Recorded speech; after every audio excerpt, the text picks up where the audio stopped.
Menjadi satu-satunya harapan terakhir Indonesia, Raymond Joaquin secara dramatis sukses menekuk unggulan ketiga Amerika Serikat untuk mengamankan tiket final Korea Masters 2025.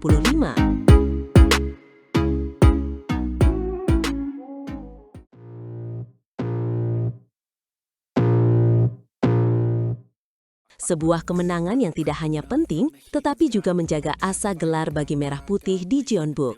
Tepat sekali, tekanan di pundak mereka pasti luar biasa besar, terutama setelah kita baru saja kehilangan wakil di tunggal putri. Nikadek Dinda Amartya Pratiwi harus mengakui keunggulan Chiu Pin-Chian dari Taiwan.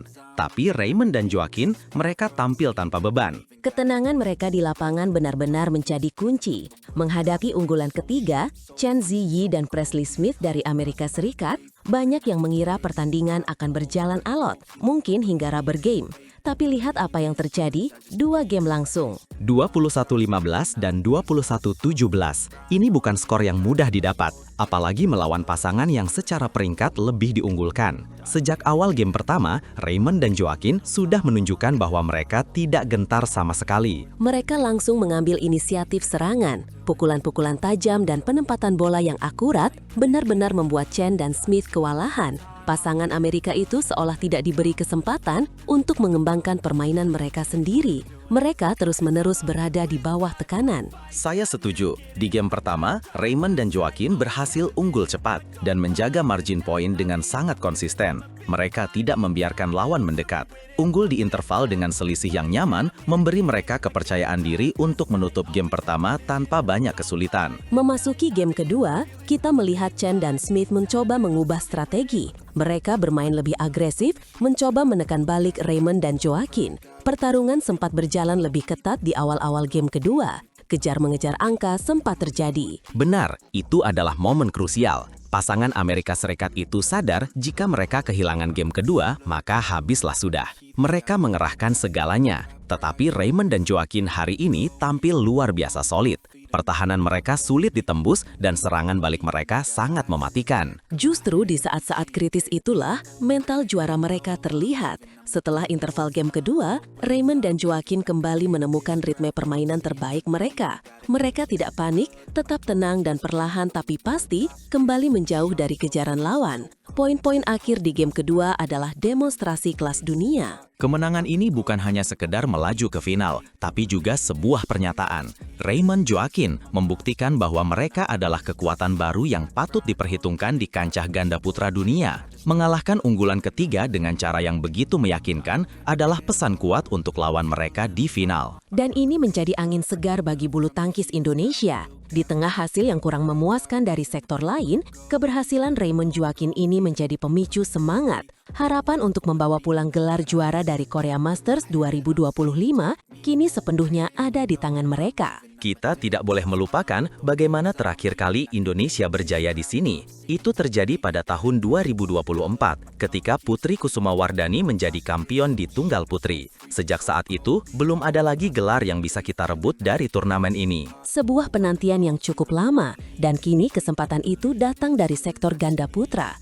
Ini akan menjadi final yang sangat dinantikan. Siapapun lawan mereka nanti, Raymond dan Joaquin sudah membuktikan bahwa mereka siap tempur dan tidak takut pada siapapun. Perjalanan mereka hingga ke final ini sudah sangat membanggakan. Dari babak-babak awal, mereka menunjukkan konsistensi yang luar biasa. Sekarang hanya tinggal satu langkah lagi untuk menyempurnakan perjuangan mereka dengan berdiri di podium tertinggi. Seluruh mata pecinta bulu tangkis Indonesia pasti akan tertuju pada mereka di partai puncak. Dukungan dan doa akan mengalir deras. Semoga saja itu bisa menjadi energi tambahan bagi Raymond dan Joaquin untuk tampil habis-habisan dan merebut gelar juara. Ini adalah kesempatan emas yang tidak boleh disia-siakan. Setelah kemenangan gemilang di semifinal ini, momentum ada di pihak mereka. Mereka hanya perlu menjaga fokus, stamina, dan semangat juang yang sama seperti yang mereka tunjukkan hari ini. Betul sekali. Final Korea Masters 2025 akan menjadi panggung pembuktian bagi Raymond Indra dan Nikolaus Joaquin. Mampukah mereka mengakhiri puasa gelar Indonesia dan membawa pulang mahkota juara? Kita semua sangat berharap demikian.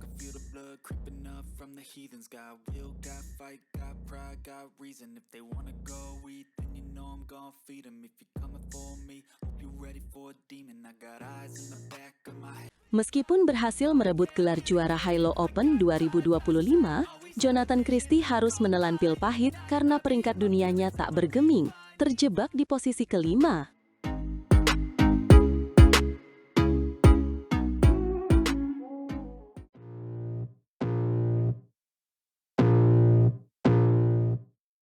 Halo para penggemar bulu tangkis tanah air, kembali lagi bersama kami di channel yang akan mengupas tuntas berita paling panas dari dunia bulu tangkis. Hari ini, kita punya kabar yang mengejutkan, penuh drama, dan pastinya membuat kita semua bertanya-tanya. Benar sekali, Speaker 1. Ini adalah berita yang datang dengan dua sisi mata uang yang berbeda. Di satu sisi ada kebanggaan, di sisi lain ada kekecewaan. Kita akan membahas tuntas nasib sang juara, Jonathan Christie, setelah kemenangannya di Hilo Open 2025. Kemenangan yang luar biasa tentu saja. Jonathan Christie berhasil menunjukkan kelasnya sebagai salah satu pemain top dunia dengan merebut gelar di turnamen BWF World Tour Super 500 itu. Tapi, di balik euforia kemenangan, ada sebuah fakta yang sulit dipercaya. Fakta yang membuat kita semua mengernyitkan dahi. Meskipun berhasil menjadi juara, peringkat dunia Jonathan Christie sama sekali tidak beranjak. Dia masih tertahan di peringkat kelima dunia. Sebuah anomali yang patut kita selidiki lebih dalam. Tidak beranjak sama sekali. Ini benar-benar aneh. Biasanya, seorang juara akan mendapatkan tambahan poin yang signifikan dan naik peringkat. Apa yang sebenarnya terjadi, Speaker 2? Menurut data terbaru dari Federasi Bulu Tangkis Dunia (BWF) yang dirilis pada hari Selasa 4 November, Jonathan masih mengoleksi 85.144 poin. Angka ini membuatnya terpaut sangat tipis dari pemain Cina, Li Shifeng, yang berada di posisi keempat dengan 85.328 poin. Selisihnya benar-benar setipis kertas, hanya 184 poin saja. Ini menjelaskan mengapa kemenangan di Hilo Open belum cukup untuk mendongkrak posisinya. Tapi, mari kita lihat perjalanan Jonathan selama Tour Eropa. Penampilan Jonathan memang sangat solid. Meskipun sempat terhenti di babak kedua French Open 2025 oleh Koki Watanabe dari Jepang, ia berhasil bangkit dengan gemilang. Gelar juara di Hilo Open adalah bukti mental juaranya yang tak perlu diragukan lagi. Sayangnya, gelar juara itu seolah menjadi anti klimaks karena tidak mampu menggeser posisi 4 besar dunia. Persaingan di papan atas tunggal putra memang seketat ini. Setiap poin sangat berharga. Betul, Speaker 1. Dan sementara kita membahas Jonathan, mari kita lihat nasib pemain tunggal putra Indonesia lainnya. Bagaimana dengan Anthony Sinisuka Ginting? Nah, ini kabar yang kurang menggembirakan. Ginting masih belum bisa bangkit dari keterpurukannya. Ia masih tertahan di peringkat ke-57 dunia. Cedera panjang yang dialaminya benar-benar berdampak besar pada performanya. Kita semua berharap Ginting bisa segera pulih dan kembali ke performa terbaiknya. Kehadirannya di jajaran atas sangat dirindukan. Tapi ada satu lagi pemain muda yang nasibnya kurang beruntung pekan ini. Siapa dia, Speaker 2? Alwi Farhan, pemain muda yang sempat mencuri perhatian ini, justru harus turun satu peringkat ke posisi ke-17. Absennya di Hilo Open membuatnya tidak mendapatkan tambahan poin, sehingga posisinya tergeser oleh pemain lain yang lebih stabil. Sebuah pelajaran berharga bagi Alwi bahwa konsistensi adalah kunci untuk bertahan di level atas. Tapi, di tengah kabar kurang baik dari para pemain kita, ada satu nama yang justru bersinar terang di Hilo Open. Anda pasti merujuk pada Alex Lanier dari Prancis. Pemain muda ini benar-benar menjadi bintang baru. Meskipun harus mengakui keunggulan Jonathan di babak semifinal, penampilannya sangat menjanjikan. Dan hasilnya langsung terlihat di peringkat dunia. Lanier berhasil naik 2 peringkat ke posisi ke-7 dunia. Dia bahkan menggeser rekan senegaranya, Christo Popov, ke peringkat ke-8. Ini adalah pencapaian luar biasa bagi Lanier dan bulu tangkis Prancis. Dia kini menjadi pemain terbaik di negaranya dan menjadi ancaman serius bagi para pemain top dunia lainnya. Sebuah regenerasi yang sukses. Sementara itu, di puncak singgasana, siapa yang masih tak tergoyahkan, Speaker 2? Tentu saja sang raja Shi Yuqi dari Cina. Dia masih kokoh memimpin dengan 112.047 poin. Unggul sangat jauh dari Anders Antonsen dari Denmark di posisi kedua dan Kunlavut Vitetsarn dari Thailand di posisi ketiga. Dominasi Shi Yuqi memang luar biasa. Meskipun sempat absen di French Open 2025 untuk pemulihan, Ia tetap menunjukkan kelasnya dengan menjadi runner-up di Denmark Open 2025.